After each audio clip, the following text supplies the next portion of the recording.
Good morning and welcome back to 1816 Daily. Let's get back to the news. Our top story today, the election of Abraham Lincoln and how it may lead to war. Today we will be tackling why the election of Abraham Lincoln in 1860 was the biggest cause of uprisings right now. This was a heavy competitive event in our nation's history. Let's take a look at who all was involved. Lincoln represented the Republican Party while Douglas represented the Democratic Party. Secession was publicly threatened if the Republican Party gained the White House. Lincoln won the election, which started secession in the South. By March 4th, 7 states seceded, and the Confederate States of America was established.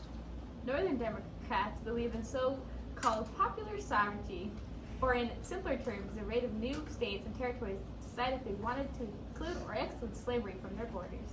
Southern Democrats, however, enforced a federal slave code, which would guarantee the right of people to own slaves in all federal territory. Abraham Lincoln was very opposed to slavery, and I quote, "If slavery is not wrong, nothing is." And with that, we will be right back after a short break.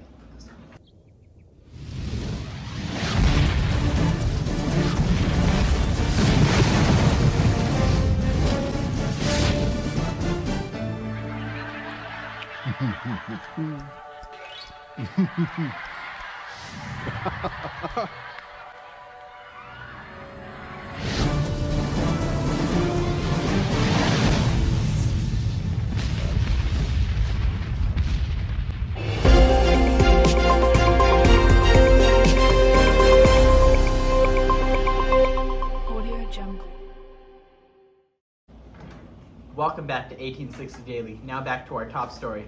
The Republican Party promised to keep slavery out of the territories but leave it alone where it already existed into the South. The Constitutional Union took little to no opinions on anything to keep the country from breaking apart.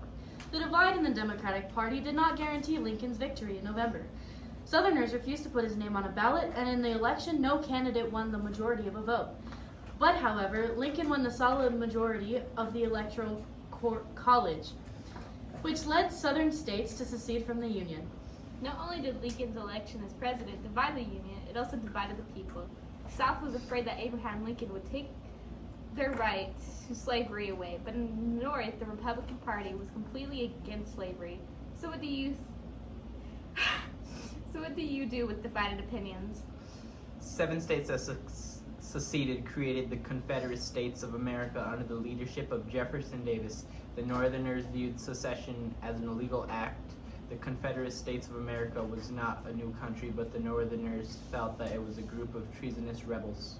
Just under 2 months later, on April 12, 1861, Confederate forces opened fire on Union-occupied Fort Sumter off the South Carolina coast. When shots were fired, this was the beginning of the Civil War. If you take a closer look, the secession in 7 states started the Civil War when the Confederate forces opened fire. The tensions from the South were based off of their legal right to own slaves, and the tensions in the North, however, were based off of their hatred towards owning slaves.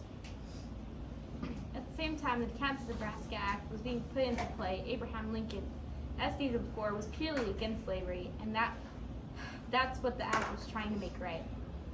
The Kansas-Nebraska Act was purely meant to keep slavery in territories in the South. This led to a violent uprising known as Bleeding Kansas. The election of Abraham Lincoln caused conflicts coming from the North and the South, which, as we see, started up the Civil War. This is all we have for you today, though, and have a great day, 3rd period, and we will see you next time.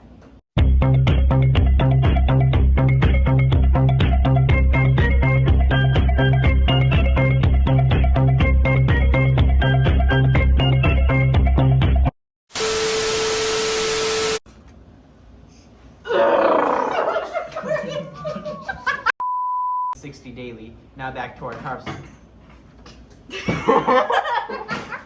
Tart. Stop now. Just Alright, now you're yelling at me. No, try not to. Okay. Now try not to laugh. What the fuck? Okay.